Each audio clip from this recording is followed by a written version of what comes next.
হেঁপাহৰ ৰঙালী বিহু আৰু ৰঙালী বিহুলৈ উখল মাখল পৰিৱেশ বিৰাজ কৰা দেখা গৈছে চৌদিশে আৰু এই মুহূৰ্তত মই দুধনৈত আছোঁ দুধনৈৰ পৰিৱেশ দেখুৱাইছোঁ দুধনৈত আচলতে এনেদৰে বিহু বুলি আচলতে আখৰাত ব্যস্ত হৈছে যুৱতীসকল কাৰণ ৰাজ্যৰ প্ৰান্তে প্ৰান্তে এতিয়া ৰঙালী বিহুৰ আখৰাক লৈ ব্যস্ত সকলোৱে যুৱক যুৱতী সকলো আনকি কণ কণ মাইনাহঁতো ওলাই আহিছে ৰঙালী বিহুৰ এই ব্যস্ততা ৰঙালী বিহুৰ এই সময়ত কাৰণ ৰঙালী বিহু বুলিলে আচলতে ৰৈ থাকিব নোৱাৰে সেয়া আচলতে অসমীয়াৰ এটা অসমীয়াৰ প্ৰতিজন অসমীয়াৰ বাবে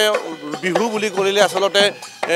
নাচো নাচো লাগি থকা এটা মুহূৰ্ত আৰু সেই পৰিৱেশ আমি দেখুৱাইছোঁ আৰু এনেদৰে আখৰাত ব্যস্ত যুৱতীসকল আৰু ইয়াত দুধনৈৰ পৰিৱেশ দেখুৱাইছোঁ আমি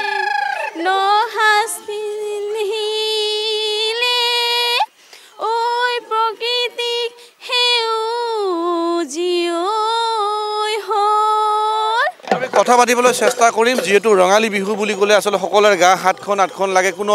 ৰৈ থাকিব নোৱাৰে তেনেকুৱা এক পৰিৱেশ হয় কি ক'বা এই মুহূৰ্তত হয় আমি তাতে আৰু অসমীয়া ৰঙালী বিহু বুলি ক'লে মানে ঘৰত ৰৈ থাকিব নোৱাৰোঁ তাতে আৰু ঢোল পেপাৰ মাত শুনিলে মানে দেহা হাতখন আঠখন লাগে আৰু বিহু আহি আছে বিহুত আমি নাচিম নাচিম বুলি ৰৈ আছোঁ এইখিনিয়ে দেহা সাতখন আঠখন লাগে অসমীয়াৰ আৰু যুৱতীসকল নহয় যুৱতীসকলৰ লগত এই মাইনা দুজনীও আহিছে আমি মাইনা দুজনীৰ লগতে কথা পাতিবলৈ চেষ্টা কৰিম যিহেতু ৰঙালী বিহু বুলি আচলতে এনেদৰে সাজি কাচি আহিছে দুয়োগৰাকীয়ে আৰু এতিয়া বিহু নাচাত ব্যস্ত মোৰ সহযোগী নিপুলে ইয়াৰ পৰিৱেশ দেখুৱাইছে দুধনৈৰ এনেদৰে আচলতে ৰাজহুৱা ফিল্ডত খেলপথাৰত এনেদৰে আখৰা চলিছে বিহুৰ মই তোমাৰ লগত দুজনীৰ লগতে কথা পাতিম কি নাম তোমাৰ নমস্কাৰ মোৰ নাম শ্যামলিকা সিংহা নমস্কাৰ মোৰ নাম প্ৰিয়াঞ্চি সাহা এটা বিহু গীত গোৱা লথঙা বিৰিখে ঐ নখাজ পিন্ধিলে ঐ প্ৰকৃতিৰ সেউজী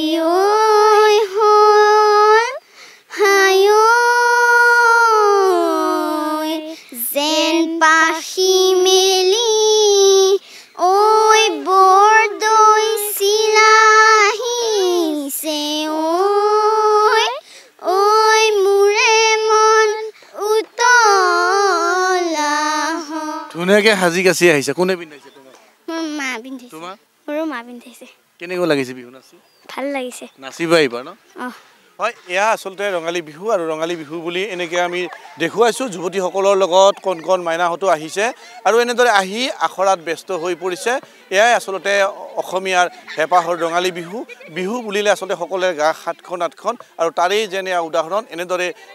বৰ্তমান উজনিৰ পৰা নামনি সকলোতে আচলতে ঢোলৰ গুমগুমনি আৰু এই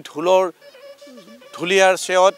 ৰঙিলী নাচনি এনেদৰে কঁকাল ভাঙি নাচিবলৈ সাজু হৈছে